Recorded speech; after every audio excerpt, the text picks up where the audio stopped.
there's a common belief that disruptive ideas scale faster.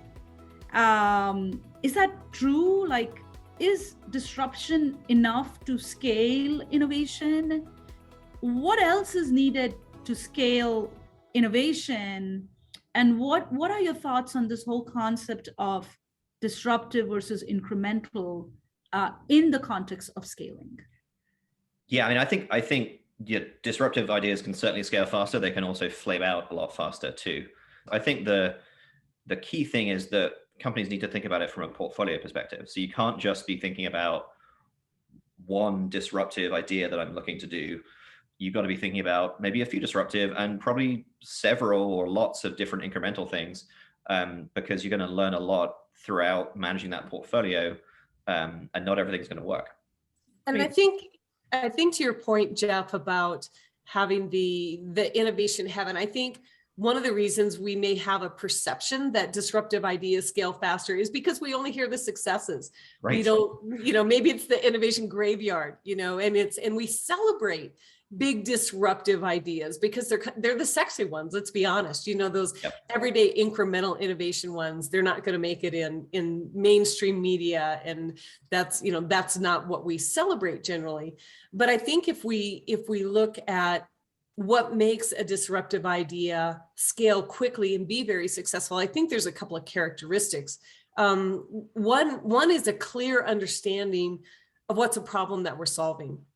And I think that clarity around not only the idea, but the teams and their performance. And as those ideas move throughout the rest of the organization, that clarity really helps with velocity, and that the ability to communicate on all fronts around it as well, I think are really helpful in scaling those disruptive ideas much quicker. So Carla, in your book, Rethink Innovation, you actually lay out a process. You lay out an approach in order to help scale innovation. Would love to hear more about that. Absolutely. And one of the things that I came to believe very strongly while I was researching my book is that innovation really is everybody's business. I think there's a perception that there's a particular group or a team or a department that's responsible for innovation. But if you look at all of the aspects and characteristics and activities and behavior that has to happen to make an idea successful, that's putting a lot of responsibility on the shoulders of a very small team. And the more that we can open the doors and make innovation everybody's business across the organization, the better the culture to support innovation. And Geoff, you alluded to this just a few minutes ago.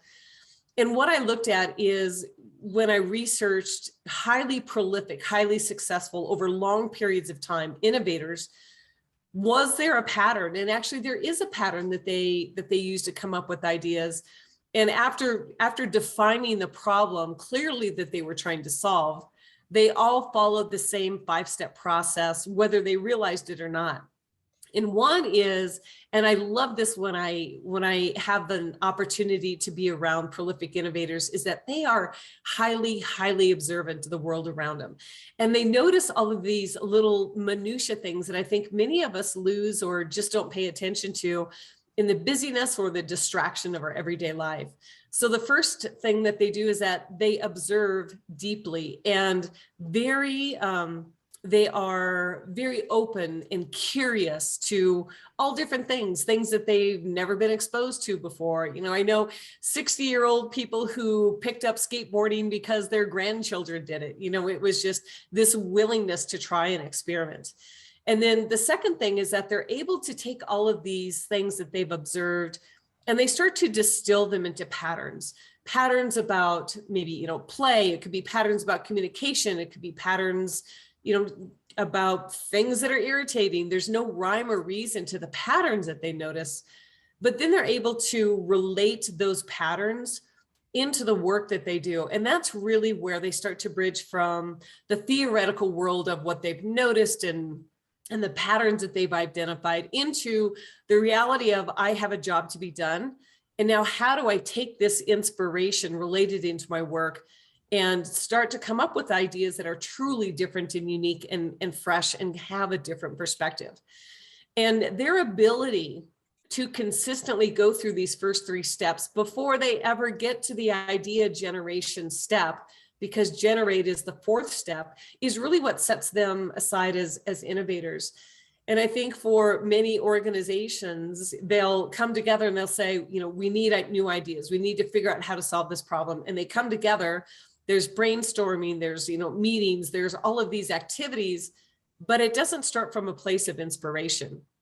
And it's that 5th step, then being able to pitch that idea or, different perspective.